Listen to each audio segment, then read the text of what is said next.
Good morning, Mondays today.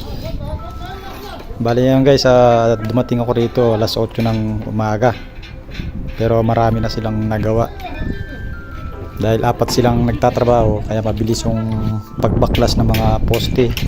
Yan, mga kahoy-kahoy, mga forma, inalis na nila.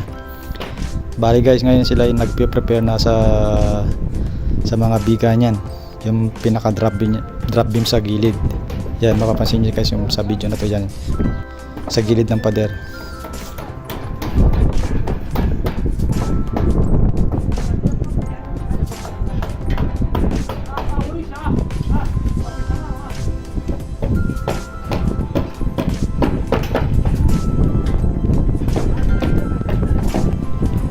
Lumayo muna ako sa kanila guys dahil medyo mahangin, medyo nakakapuwing. Sa video hindi nyo mapapansin na wala masyadong hangin, pero nasa taas mas malakas. Hindi mo maidilat yung mga mata. Kaya lumayo ako ng bahagya sa kanila. At baka maulugan din ako ng kahoy. Bale guys, yung ginagawa nila yun, pinaka drop beam niya dun sa gilid na yan.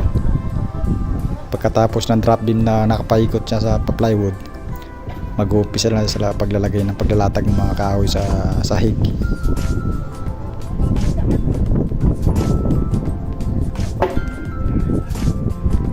Pansin nyo guys, umiikot ako sa mga poste dahil tinitignan ko kung may ampaw o wala. Kasi yan ang pinaka number 1 na magdadala ng mga poste. Kailangan talaga ma-check up ng maigi yung mga poste kung may ampaw o wala.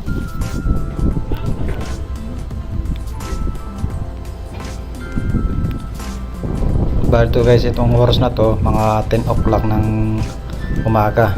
Bali yan ang nagagawa nila ngayon, na napaikot na ng konti yung yung forma sa gilid ng pader. At maya maya ay ilalatag din nila yung mga kahoy na yan sa taas.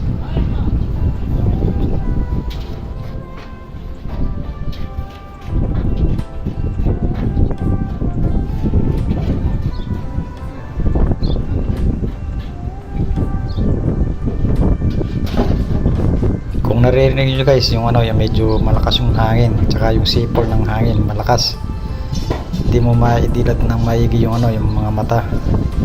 Kaya ako nasa gilid-gilid na lang. Tsaka guys, mapapansin nyo guys, palagi ako makakapag-upload ng ngayon, mga video, dahil urgent tong trabaho to. At tsaka hindi ako pwede magbabad dun sa baba, porque na maraming tangkap na party sa sa baba. Hindi ako pwedeng magtagal dun sa baba dahil dito kailangan din ako rito supervise ko yung mga ginagawa nila rito para maiwasan yung mga dapat maiwasan din sa trabaho.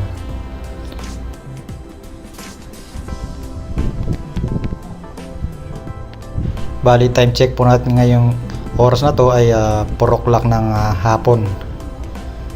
Bali ito ilalagay na lang nila yung sa kabila, pagkatapos medyo magpapahinga na rin, tsaka uuwi na rin sila. Tsaka nakarami naman sila ngayon, hindi katulad ng dati konti-konti trabaho nila. Ngayon open yung trabaho nila, makakarami sila. Kahit anong oras sila umuwi pwede, kahit ilang oras sila magtrabaho pwede, kasi kontrata naman yung usapan dito. Ang mga nakikita nyo mga shoring jack na yan ay mga temporary lang po yung mga yan. Hindi pa po levelado yung sahig na yan. Once na matapos nila malatagan yung mga kahoy na yan, buo yung area na to, tapos mag-uumpisa nila sila sa paglalagay ng mga plywood sa taas. Yung pinakasahig niya, yung phenolic board na tinatawag. Once na matapos nila yung trabaho sa taas, ay magpapa-order na ako ng mga bakal para naka-ready kagad. Kung magdadarating yung mga steelman, ay makakapag-umpisa na sila at malalatagan kagad at makakagawa sila ng mga anilyo, yung mga stirrup na pambiga. Update tayo ngayon dito sa ginagawa namin accommodation na slab. Yan, ito yung ginagawa nila ngayon, yung nakapaglatag sila ng mga plywood sa taas na phenolic board. At papapansin nyo guys, yung mga madalang lang yung mga shoring jack. lalatagan muna lahat mga yan, mga kahoy, pagkatapos pinakahuli na yan mga shoring jack na balanse. Ayan yung mga tinuturo ko yan, yung mga pako, yan ang mga palatanda na lalagyan ng mga shoring jack. Ayan, lahat yan. Mainam na yung maraming jack sa sa baba, at maiiwasan yung dapat maiwasan. Kasi sobrang lawak ng mga area nito, kailangan mas matibay yung dahil yung mga yan mga magbibit-bit sa baba. Ay chinek ko rin yung guys, yung mga ibang mga shoring jack may gumagalaw yan. Ito gumagalaw pa yan, kailangan yan igpit ang palalo yan. Tignan nyo guys, umiikot pa. Kailangan i-double check lahat mga yan pag halimbawa magbubuhos, para walang aberya na mangyayari. Yan, di pa yan kailangan pang higpitan yan. Total guys, ito temporary lang man ang mga yan, hindi pa masyado mahigpit, pero mga yan, ito yan matibay na to, okay na to, good na to. At ipacheck ko rin yung sa mga tao, at ako rin mag-check din ako kung halimbawa may time ako dito sa taas, mag-check ko lahat yan before na magbuhos. Kailangan i-double check natin lahat yan para safety. Bali guys, ito lang yung balance nilang tatrabawin bukas. Mga 1 oras lang siguro, baka pag gising ko ng alas 8 ng umaga rito, pagdating ko sa taas tapos na lahat yan.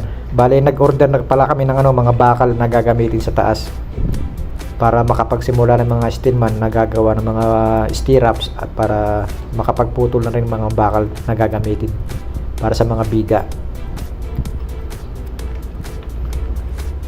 At yung i-deliver ng ng bakal, didiretso na sa taas ng plywood dyan sa pinolik board sa sahig, para wala nang masyadong aberya para sa kanila, madali na magputol at maghatak ng mga bakal.